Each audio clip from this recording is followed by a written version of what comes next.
Bonjour, j'ai le plaisir de vous accueillir pour un nouvel épisode sur notre balado Le Café Molière, en compagnie de David Gagnon-Walker qui va nous parler de son prochain spectacle This is a Story of a Childhood by Fear, joué au TCM du 28 au 30 avril.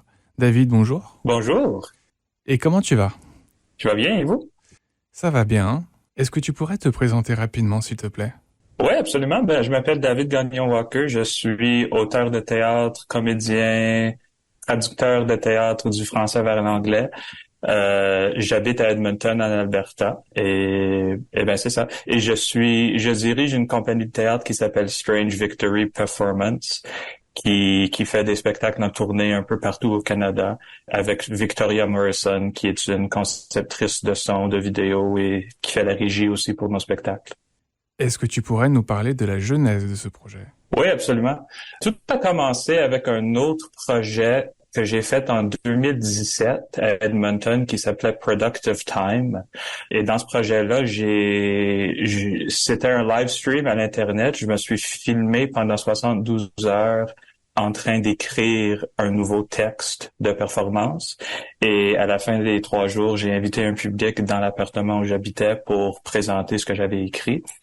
Et dans cette performance-là, il y avait une séquence de 10 minutes où j'ai imprimé des poèmes, des textes, et j'ai demandé au public de les lire à voix haute avec moi. Et ça, c'était vraiment c'était le meilleur moment de cette performance-là. C'était vraiment très beau. C'était un moment, j'ai trouvé que c'était un moment très excitant de communauté et d'énergie de performance assez unique. Et donc, je me suis dit, qu'est-ce que ça voudrait dire de créer une performance où c'était ça, la performance, un show complet qui serait lu à voix haute par moi et par des membres du public. Et donc, pendant quelques années, je me posais cette question-là. Je savais pas trop comment le faire et éventuellement, j'ai arrivé à l'idée du spectacle This is the Story of the Child Ruled by Fear, qui est une histoire racontée à voix haute par moi et 7 membres du public pour le reste du public. Et quand tu as fait cette première écriture, est-ce que tu avais déjà l'idée de ce spectacle, notamment sur le synopsis, l'histoire, ou est-ce que c'est quelque chose qui t'est venu progressivement? C'était un peu 2 idées séparées qui, au fur et à mesure, se sont rapprochées et sont devenues un show. J'avais l'idée de la forme théâtrale d'un spectacle qui serait lu à voix haute par le public. Et en même temps, j'étais en train d'écrire des poèmes un peu bizarres, comme genre des contes de fées à propos d'un personnage qui s'appelait The Child Ruled by Fear, ou l'enfant sous l'emprise de la peur en français, qui est un personnage un peu... C'est vraiment un personnage de conte de fées qui est dominé par son anxiété. Et moi, personnellement, je passais à travers une période un peu difficile de santé mentale et je pense que c'était ma façon de m'expliquer ça un peu, d'écrire des petits poèmes fantastiques à propos d'un enfant, genre une personnification je pense, de mes propres angoisses à ce moment-là. Et puis, je m'en souviens même pas trop comment, mais un jour, je me suis dit, c'est peut-être ça, le show du public qui va lire avec moi, c'est peut-être le même show des poèmes de Child Ruled by Fear. Et une fois que j'ai pris cette décision-là, j'ai trouvé tout de suite qu'il y avait un rapport qui faisait beaucoup de sens. Les histoires de peur, d'anxiété, je pense que ça va très bien avec un show où on demande au public de faire quelque chose d'un peu épeurant qui les rend peut-être un peu nerveux. Il y avait une belle synergie, je pense, entre le contenu et la forme théâtrale. Donc, une fois que j'ai fait cette découverte-là, c'était assez facile de continuer là-dessus. Maintenant, est-ce que tu pourrais nous raconter un peu le spectacle? This is the story of the child ruled by fear. Comment tu le traduirais en français? En français, je pense que le titre qu'on a trouvé en français, c'est l'histoire de l'enfant sous l'emprise de la peur. Ouais. Alors, l'histoire de l'enfant sous l'emprise de la peur, c'est ce qui est dit dans le titre. C'est l'histoire d'un personnage qui s'appelle l'enfant sous l'emprise de la peur, qui habite dans un monde imaginaire assez fantastique. C'est le monde d'un conte de fées, mais d'un conte de fées du 19e siècle, genre adulte, là, les contes de fées un peu plus sombres, un peu plus sérieuses, un peu plus bizarres que ce qu'on pense peut-être quand on dit conte de fées, mais c'est quand même un monde fantastique, imaginaire. Et l'enfant sous l'emprise de la peur, il habite dans une grande ville imaginaire. Et cette ville-là va être perturbée par des désastres naturels de climat, par un tremblement de terre, par un déluge. Donc, ça raconte un peu mes propres sentiments face à ça, face au changement climatique et un peu mon angoisse par rapport au futur de notre planète et de ma propre vie. Donc l'enfant, sous l'emprise de la peur, doit apprendre à vivre avec ses émotions, avec son anxiété, face à des grands changements épeurants dans le monde dans lequel il vit. Et c'est un monde animé par des monstres et par des dieux et par des animaux. C'est vraiment, on est dans le registre de l'imagination. Et c'est un peu entrecoupé par des monologues plus personnels de moi où je parle un peu de moi, de ma propre vie, de mon monde imaginaire un peu plus personnel. Donc, il y a des sections qui sont vraiment plus, disons, solo show, d'autobiographie. Et il y a aussi une histoire très fantastique qui va être racontée par moi et par 7 membres du public qui se portent volontaires à jouer des personnages dans le spectacle. Chaque volontaire va lire le rôle d'un personnage dans le spectacle. Quand je regarde le résumé de la pièce sur Théâtre Project Manitoba, je vois le lien entre inquiétude et émerveillement, solitude et communauté, beauté et peur. Est-ce que, selon toi, cet enfant dans le spectacle, est-ce que cet enfant c'est toi plus jeune? Est-ce que c'est une extension de toi-même? Est-ce que c'est un personnage qui te reflète en partie? Ou bien est-ce que c'est un personnage qui est totalement différent de toi? Ben, je dirais que les deux sont vrais. Je pense que c'est pas le récit de ma propre vie dans le sens que les événements qui arrivent en personnage ont nécessairement un rapport direct avec ce qui est mis avec mon enfance. Ouais. Mais je dirais que ce personnage d'enfant est un peu une personnification de mes propres sentiments, de mon rapport à ma propre santé mentale, à mon anxiété, à ma dépression que je vis moi-même.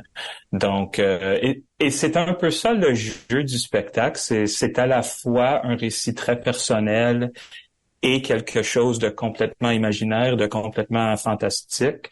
Ce que ça fait, ça, c'est que on part d'un récit très personnel et ça devient un récit collectif. Parce que je pense que en effet, je sais que je suis pas la seule personne qui vit avec de l'anxiété, qui vit avec la dépression, qui vit avec beaucoup d'angoisse par rapport à ce qui va arriver dans les prochaines 50, 100 années dans l'histoire du climat. Alors, ouais, l'enfant sous l'emprise de la peur est à la fois moi et pas moi.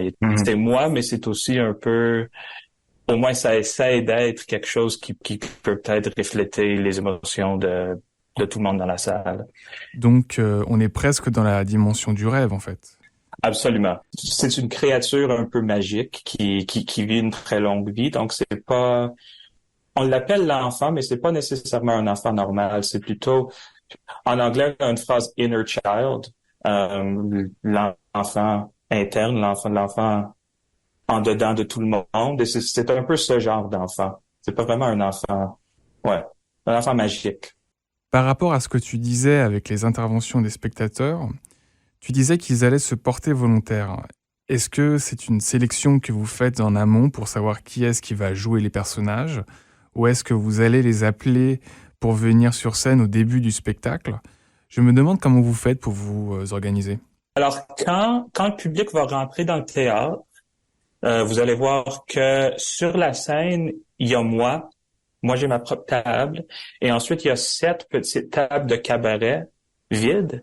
Et ces 7 tables-là, c'est les tables pour ceux qui veulent se porter volontaires pour lire un personnage. Oui. Donc, sur chacune de ces tables-là, il y a un petit cartable qui contient un script et il y a une petite lampe pour mieux voir le script et il y a des cartes qui indiquent le nom des 7 personnages. Alors, il y a pas vraiment de moment de sélection où j'arrête le spectacle pour choisir des gens. J'imagine la peur des spectateurs. Ben oui, c'est un peu ça. Mais tout ça, ça se passe avant que le spectacle commence. Donc, même avant d'entrer dans le théâtre, tout de suite en arrivant au théâtre dans l'entrée. Là, on donne dans le programme, vous allez trouver des instructions qui expliquent, OK, j'ai besoin de vous. On peut pas commencer le spectacle sans que cette personne choisisse de venir s'asseoir sur la scène. Et ensuite, c'est vraiment le choix des spectateurs s'ils veulent le faire ou non.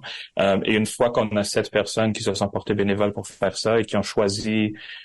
Et c'est un peu, vous entrez un peu dans le mystère parce que les personnages ont des noms comme, il y en a un qui s'appelle Flood.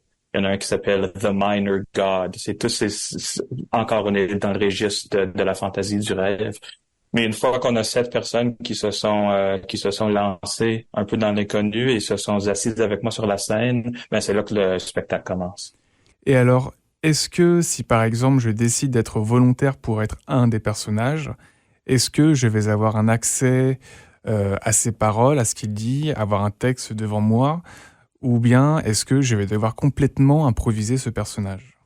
Non, c'est exactement ça. Tu vas avoir un texte, Ouais. le texte de la pièce. En effet, tout le monde a une copie du script de la pièce. Et oui, donc il n'y a pas vraiment d'improvisation. C'est plutôt un exercice de comédien. C'est un script avec des paroles highlightées, là, et tu vas suivre avec moi. Et quand c'est ton tour, tu vas te lancer dedans. Et c'est pas du Shakespeare, là. C'est rien de trop compliqué. On s'est vraiment on s'est assuré que c'était premièrement faisable, mais aussi amusant. C'est vraiment, et je pense, c'est ça que moi je trouve très excitant à chaque fois qu'on fait une performance, c'est de voir des spectateurs un peu nerveux qui ont pris un risque qu'on apprécie beaucoup d'essayer de faire ça avec nous et qui découvrent au fur et à mesure que oui, vraiment, c'est facile et c'est amusant et on sait vraiment...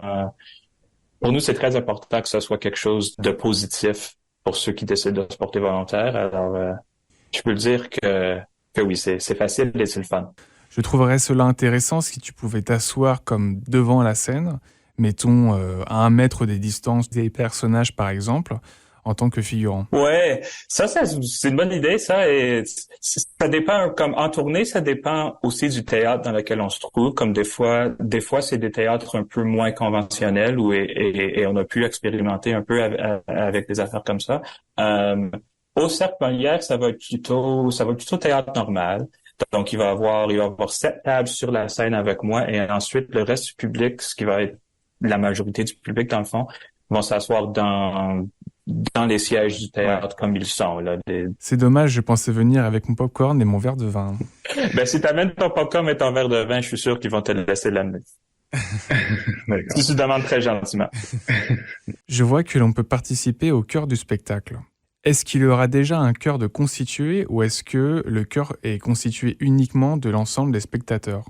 C'est ça, c'est l'ensemble des spectateurs. Et pour ces moments-là, il va y avoir... Dans le spectacle, il y a un aspect assez important de vidéo, de conception vidéo. Donc, derrière moi, pendant que je suis en train de jouer, il y a un écran. Et les moments de chœur, c'est un chœur style Greek chorus là, en théâtre. Fait que c'est tout le monde qui va parler en même temps. Et ces répliques-là vont être projetées par-dessus ma tête sur l'écran vidéo. Donc, on sonne une petite cloche, ça fait ding et c'est le signal de regarder l'écran et tout le monde qui a envie de faire partie du chœur vont tous lire en même temps des genres de poèmes qui apparaissent par-dessus ma tête.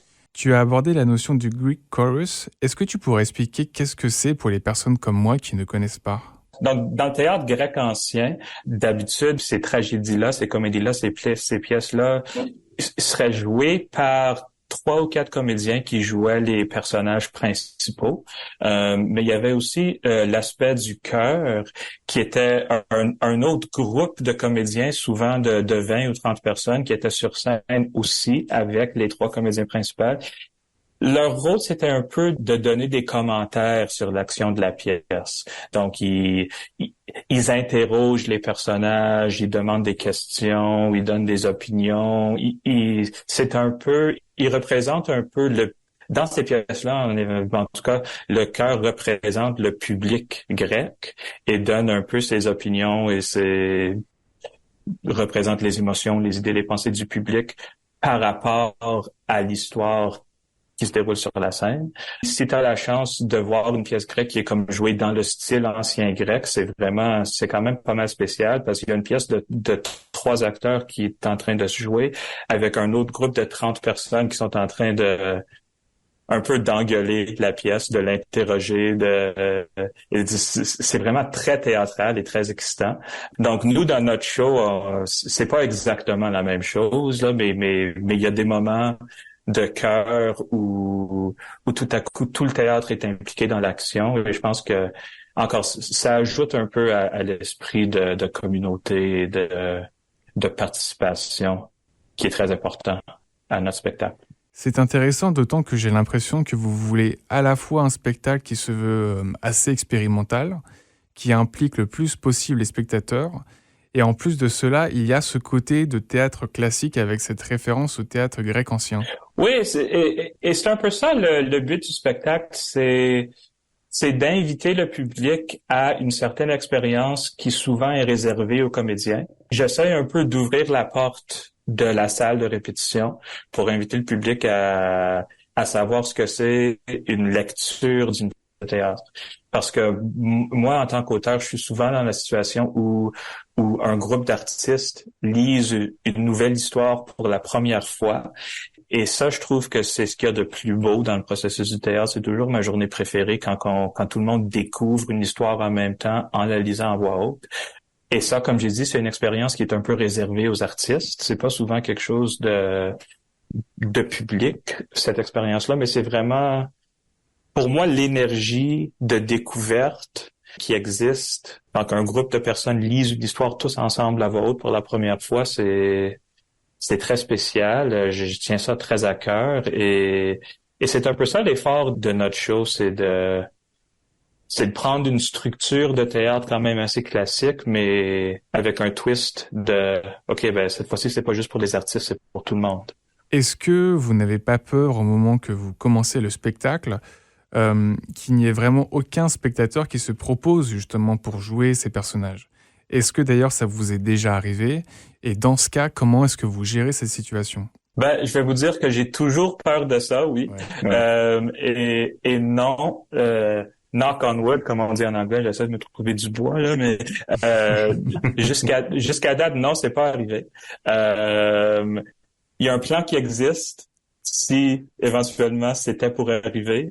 Il y a un plan B, je préfère le garder en secret pour le moment parce que on n'espère jamais avoir besoin de l'utiliser.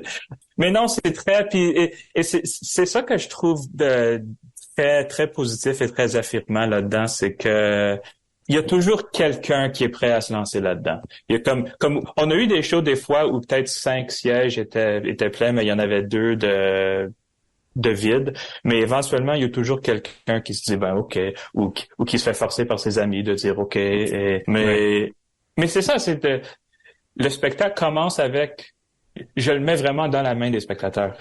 Il y a un peu, c'est un acte de confiance et d'abandon. Je peux pas commencer avant que les sièges sont pleins.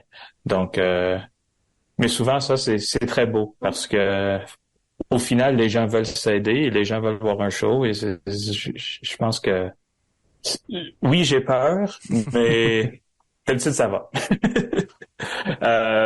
Et juste pour le redire aussi, je pense que même ceux qui au début sont les plus nerveux là, qui Je pense que je serais très nerveux au début. ouais, ben tu serais un de mes préférés parce que souvent ces personnes-là deviennent mes préférés dans le spectacle parce que ils découvrent très vite qu'en effet, ce qu'on leur demande de faire est très facile et très amusant et que c'est vraiment une expérience unique et que c'est rigolo. C'est un spectacle qui est très drôle. Donc, the first time you get a laugh, on les voit sourire. C'est bien.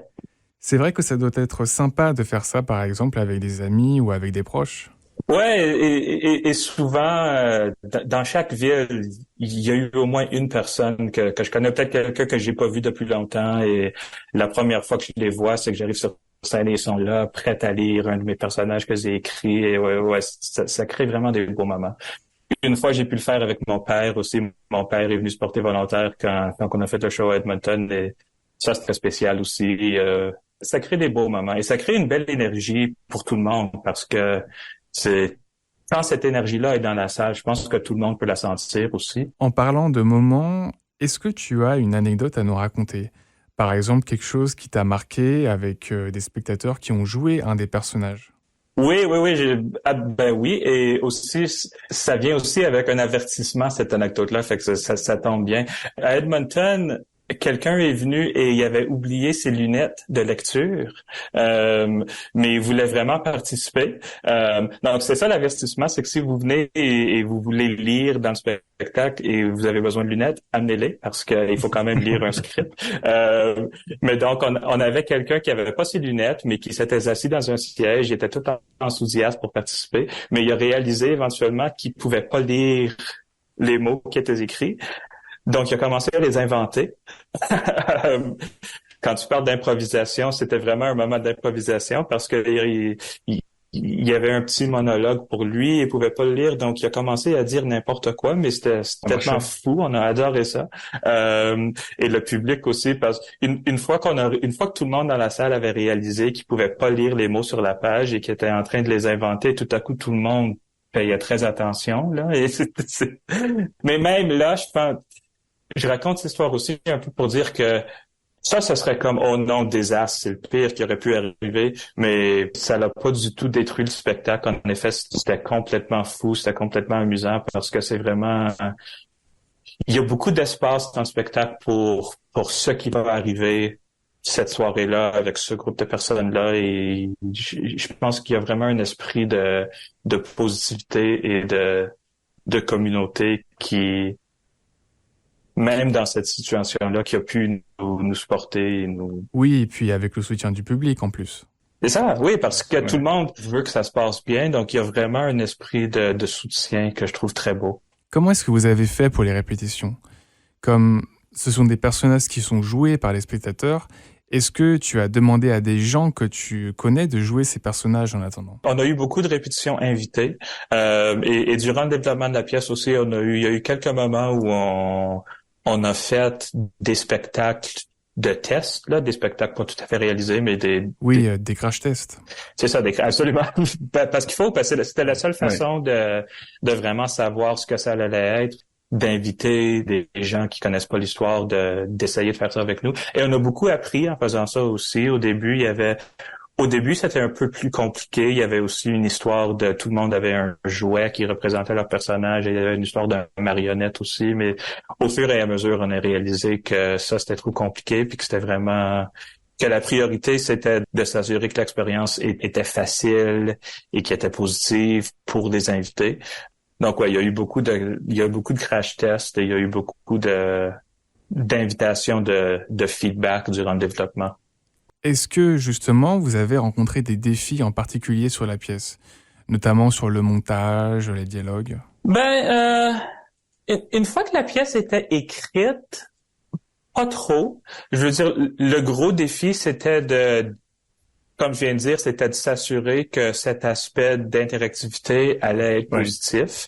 Une fois qu'on a un peu, qu'on a fait les découvertes nécessaires pour ça, tout s'est pas quand même passé assez bien. Plus tard, il y a eu des défis de COVID-19, là, que je suis sûr tout le monde vous raconte des histoires comme ça le théâtre de COVID-19, c'était pas toujours facile. La première fois qu'on a joué le spectacle, on l'a joué pour des beaucoup plus petits publics de 15 personnes à la fois parce que en Alberta, à ce moment-là, il y avait des règles assez strictes de distancement social, de tout ça. Donc, il y a eu beaucoup de défis plus pratiques sur ce plan-là, là, mais les défis artistiques, c'était plutôt des défis de conception. C'était l'idée elle-même était quand même un assez gros défi de se demander comment est-ce qu'on va faire ça, un spectacle où tous les personnages vont être joués par des membres du public. On a été positivement surpris de l'énergie qu'on a apportée et de ce que ça donne au public aussi de participer là-dedans. Le samedi 29 avril, c'est là qu'est joué le spectacle avec sous-titres en français de 14h à 16h. Mais je vois aussi que le jour d'avant, le 28 avril, il y a une description audio en live qui est proposée. Est-ce que tu pourrais nous en parler? Parce que je me demande comment est-ce que vous adaptez cette description audio avec ce spectacle qui est aussi expérimental et traditionnel en même temps. Je pense que la description audio est possible à cause du côté traditionnel du spectacle, parce que c'est quand même un spectacle avec un texte les mots du texte sont pareils à chaque spectacle. Donc, il y a pas vraiment un aspect d'improvisation où les mots parlés vont être différents à chaque fois. Donc, ça nous donne l'opportunité de faire une description audio, ce qui est pour le public qui ne voit pas. Ça les donne quand même la chance donc, ça va être, je suis pas trop sûr de comment ça va fonctionner, mais je pense que c'est avec des dispositifs, des écouteurs qui vont être donnés à ceux qui les veulent et il y a une agence qui vient faire ça, une description audio où ils vont raconter l'aspect visuel du spectacle. Parce qu'il y a quand même, comme j'ai dit, il y a une conception vidéo, il y a certaines choses qui se passent avec des objets, avec des costumes, qui vont être décrits par audio pour ceux qui ne sont pas capables de les voir. Mais ouais, la raison que c'est possible, c'est parce que c'est quand même un spectacle où les visuels et les mots sont pareils à chaque fois. On arrive sur la fin de notre entrevue. Est-ce que tu as un livre à nous conseiller? Un livre à vous conseiller, oui, plusieurs en effet, mais un livre qui m'a beaucoup affecté pendant que j'étais en train d'écrire ce spectacle-là. On a fait une série de livres par une autrice américaine qui s'appelle Renee Gladman. Je sais pas s'ils sont traduits en français, par exemple, mais c'est des livres. Le premier s'appelle Event Factory. Okay. C'est le premier roman d'une série. Elle les appelle les romans Ravika. Et c'est des livres qui se passent dans un monde un peu comme le monde de notre spectacle, un monde complètement imaginaire, complètement surréel, complètement fou, qui s'appelle Le pays de Ravika. Et c'est des romans expérimentels qui traitent du rapport entre le langage et le monde, du rapport entre le langage et la géographie, l'architecture. C'est comme une architecture de mots. C'est comme un pays de mots. Je sais pas si c'est difficile à expliquer, mais c'est des romans complètement surréels et complètement, ils m'ont frappé très fort pendant que j'étais en train de... Oui, ils t'ont beaucoup aidé, j'ai l'impression, sur l'écriture de la pièce, non? Oui, absolument. Et pour conseiller un livre en français aussi, parce que je viens de le lire et je l'ai adoré, je viens de lire Yoga par Emmanuel Carrère, auteur français. Et ça aussi, c'est vraiment un beau livre. C'est un livre, ça parle de sa propre histoire d'un breakdown de santé mentale. Encore, ça a le rapport à notre show aussi. Là, je parle d'angoisse, de dépression, tout ça. Mais ça parle de ça et ça parle de sa découverte d'une spiritualité qui est sortie de ça. Et c'est vraiment un très beau... C'est un mémoire et c'est vraiment un mémoire excellent que j'ai beaucoup aimé. Est-ce qu'il y a une question que tu aurais aimé que je te pose? Pourquoi es-tu si beau? Non. Non, je pense que non, mais j'ai beaucoup aimé notre conversation. C'était très plaisant, donc merci beaucoup. Eh bien, merci à toi. Alors, je rappelle que This is a Story of a Childhood by Fear est joué du 28 au 30 avril au théâtre Cercle Molière. Le samedi 29 avril, le spectacle sera joué avec des sous-titres en français et le 28 avril, ce sera avec une description audio en live. Vous pouvez réserver vos tickets sur théâtreprojects avec un S, manitoba.ca. Et la billetterie fonctionne avec un système d'échelle de prix comme au TCM, où vous pouvez payer votre billet soit à 100%, soit à 75%, 50%, 25% ou 0%. Je rappelle également qu'en ce moment, au TCM, on est en train de préparer des événements pour le 100e du théâtre, déjà, et que l'on a lancé pour cette occasion un 50-50 sur lequel vous pouvez participer en allant sur la page données du théâtre Cercle Molière. Et puis une toute dernière chose, on vient également de lancer les ventes pour l'Escapade, un carrousel culinaire, qui est la grande soirée de prélèvement de fonds du théâtre et qui aura lieu le 16 septembre prochain. Vous pouvez déjà réserver vos places en allant sur la page d'accueil de notre site web. Voilà, merci beaucoup d'avoir écouté cet épisode sur notre balado Le Café Molière. Et David Gagnon-Walker, encore merci d'avoir accepté cette entrevue. Oui, merci à vous. C'était Le Café Molière, un balado du théâtre Cercle Molière en collaboration avec la radio Envol 91 FM. Si vous avez aimé cet épisode, n'hésitez pas à vous abonner sur nos réseaux sociaux. Vous pouvez également retrouver l'ensemble de nos épisodes sur les plateformes d'écoute en ligne et sur cerclemolière.com.